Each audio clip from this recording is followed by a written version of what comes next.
bahwa mungkin ketika kita bangun pagi kita sudah punya planning untuk melakukan aktivitas, tapi ya selalu ada distraksi ya, apalagi mungkin sekarang dengan mudahnya smartphone ini menjadi distraksi yang terbesar menurut Audrey. Tapi kayaknya ada distraksi lain small listeners yang mungkin bisa membuat kita untuk gagal fokus ya, dan pastinya juga membuat kita sulit untuk mencapai goals kita. So bagaimana caranya untuk menjadi manusia yang indistractable? Hari ini kita akan belajar di Smart Happiness dari jam 7 sampai dengan jam 8. Jadi kami ucapkan selamat pagi small listeners. Untuk Anda yang sudah mulai beraktivitas atau mungkin sedang dalam perjalanan, hati-hati di jalan. Di tanggal 31 Mei, hari closingan mungkin ya cukup hektik, tapi semoga Anda bisa tetap mendengarkan Smart Happiness dan mendapatkan sesuatu pagi hari ini. Ada Audrey Juwana yang akan memandu siaran pagi hari ini bersama dengan motivator nasional Leadership and Happiness kita, Pak Arfan Pradiansyah. Selamat pagi Pak Arfan. Oke, boleh. Oke, halo Pak Arfan, selamat pagi. Ya, selamat pagi Audrey. Apa kabar hari ini? Luar biasa Pak Arfan, bahagia. Gimana Pak Arfan kabarnya? Kayaknya nggak di Jakarta ya, atau di luar kota nih? Iya, sedang di luar kota ini. Oke. Jadwal tetap ada tapi tetap jaga kesehatan ya Pak Arfan ya. Betul. Oke, Ya. hari ini kita akan membahas satu topik yang menarik, Indistractable. Tadi juga kita dibuka dengan satu lagu yang groovy sekali ya dari Al Jarreau dengan Distracted. Nah, mungkin kita bahas dulu nih satu lagu yang manis yang membuka pagi hari kita. Silakan Pak Arfan.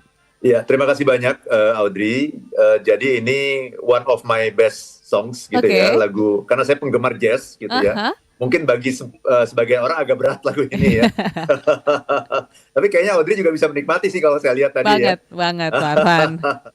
Ya, jadi Distracted nih dari Al Jarreau. Lagu ini bercerita tentang orang yang sudah berpisah dengan kekasihnya, tapi dia masih belum bisa move on sepenuhnya gitu. Ya, dan masih bertanya-tanya gimana ya kabar mantanku gitu ya. Apa aku harus kembali lagi atau gimana gitu ya, sehingga dia akhirnya merasa sedih, merasa kesepian dan terganggu. Nah, ini distracted ya. Jadi dia bilang begini, I wonder how do you do and should I come back to you? I've been thinking, I wonder how you do and should I come back to you ya. Aku ingin tahu bagaimana kabarmu dan haruskah aku kembali padamu? Aku sudah berpikir-pikir, aku bertanya-tanya, ya haruskah aku kembali kepadamu? I was lonely, sad and so distracted. Aku merasa kesepian, sedih dan sangat terganggu. I took a highway. Aku berkendaraan di jalan raya. It was the low way in disguise ya. Itu adalah cara yang mudah untuk menyamar.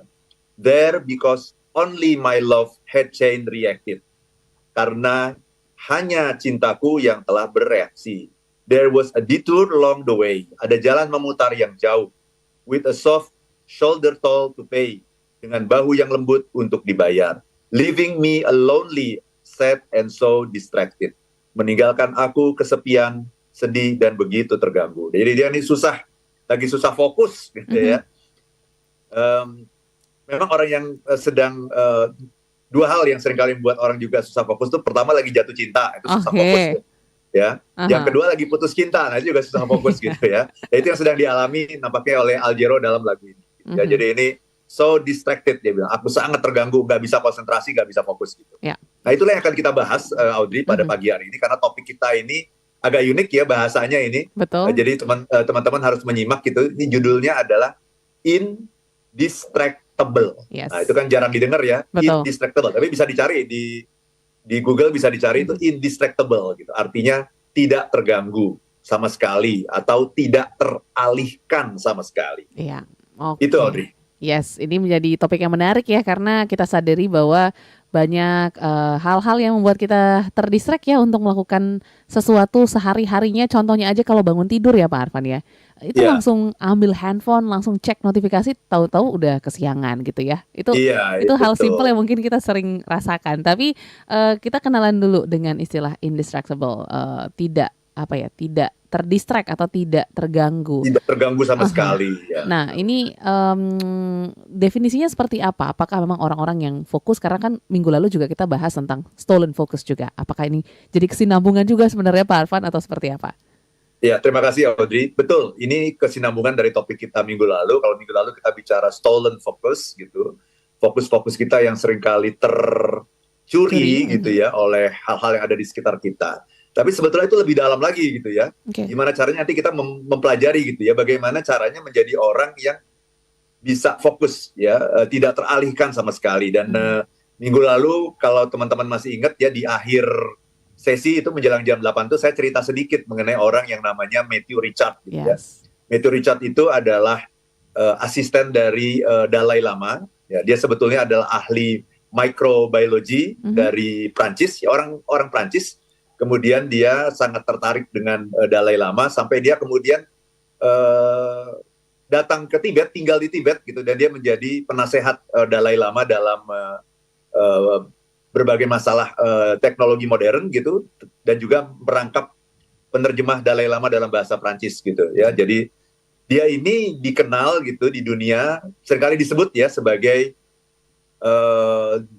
the happiest man on earth gitu. Jadi orang yang paling bahagia di dunia gitu. Makanya saya waktu pernah ketemu sama beliau di sebuah konferensi di Sydney, Australia, kemudian saya tanya, wah Anda hebat banget nih ya disebut sebagai the happiest man on earth gitu. Dia bilang, itu bisa-bisanya orang aja gitu, dia bikin kayak gitu. Tapi saya tanya, apa sih yang membuat orang menggelari Anda sebagai the happiest man on earth gitu?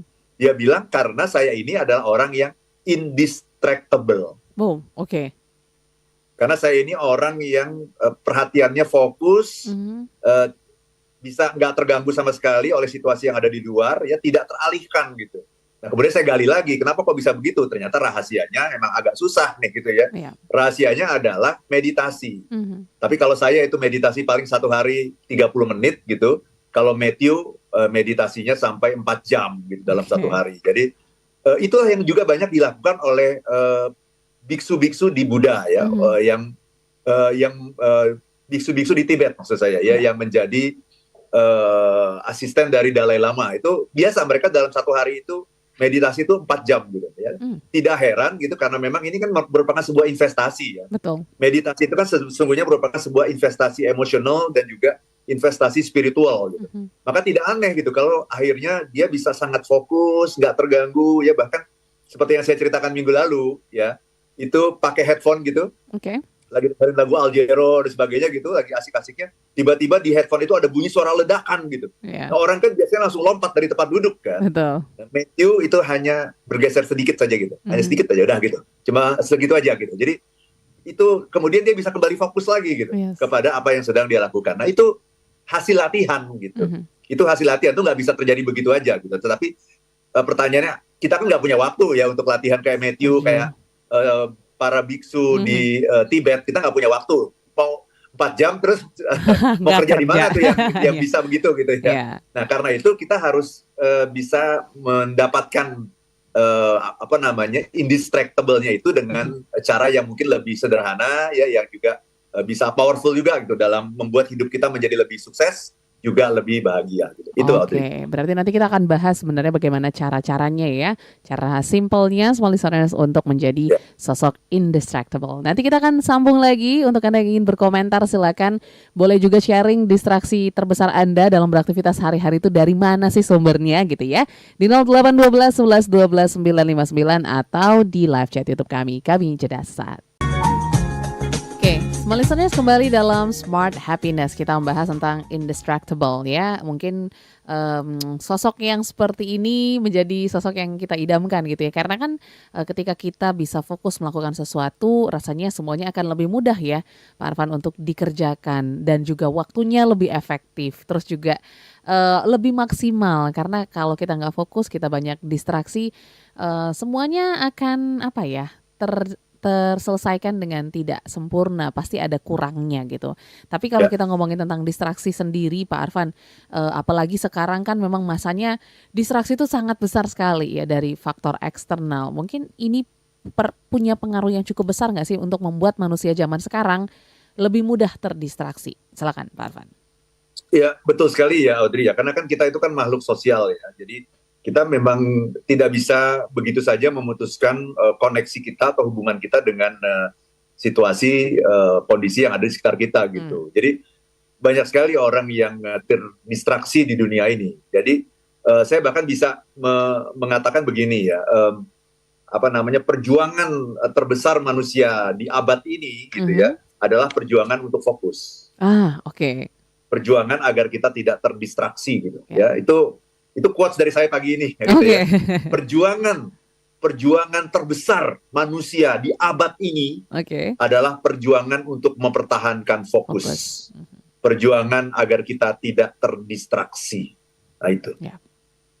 Karena memang ini yang paling sulit ya, dan seringkali kita menganggap remeh gitu hal ini ya. Padahal segala sesuatu itu sumbernya adalah dari ini ya, dari ketidakmampuan kita untuk mempertahankan perhatian kita gitu kepada apa yang sedang kita kerjakan gitu. Jadi seorang psikolog ya namanya Herbert Simon, dia mengatakan kemakmuran informasi. Nah, kita kan sekarang ini kan mengalami kondisi yang disebut sebagai kemakmuran informasi. Ya. Kemakmuran informasi menurut Herbert Simon itu berarti kemiskinan dalam hal yang lain. Apa itu? Itulah yang namanya perhatian.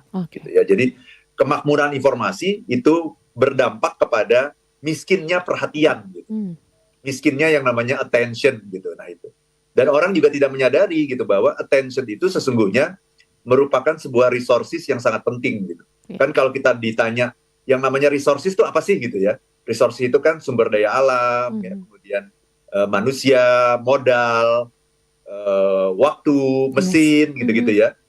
Kita tidak tahu bahwa sebetulnya ada resources satu lagi yang sangat kita perlukan dalam hidup ini supaya kita sukses dan bahagia. Itulah yang namanya attention. Attention. Nah, kita lupa itu yang namanya attention itu, sehingga attention kita itu seringkali dicuri oleh hal-hal yang ada di sekitar kita. Yang kita gampang saja memberikan gitu, karena kita menganggap itu sesuatu yang gratis. Iya kan, kayak misalnya kita buka Instagram kan gratis kan, kita nggak bayar kan. Sehingga kita tidak merasa tercuri gitu. Ya, kita membuka Facebook, kita buka TikTok gitu, sosial media itu kan kita tidak bayar sama sekali, sehingga kita merasa fine-fine aja, orang gue nggak bayar juga kok gitu. Emang ruginya apa gitu. Nah, kita tidak tahu bahwa sebetulnya yang dicuri dari kita adalah yang namanya attention. Nah, attention itu berbanding terbalik dengan informasi.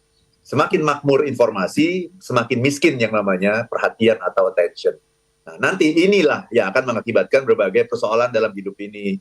Kerja nggak konsentrasi, meeting sama atasan bolak-balik buka handphone, akhirnya menciptakan ketidaknyamanan, lagi sama anak, lagi sama suami, lagi sama istri, juga sibuk dengan handphone, akhirnya menciptakan ketidakharmonisan dalam rumah tangga, gitu, dan sebagainya. Jadi kunci dari kebahagiaan itu sesungguhnya adalah attention. Gitu. Kalau kita bisa memberikan perhatian kita pada apa yang sedang kita lakukan saat ini. Nah, itu Audrey.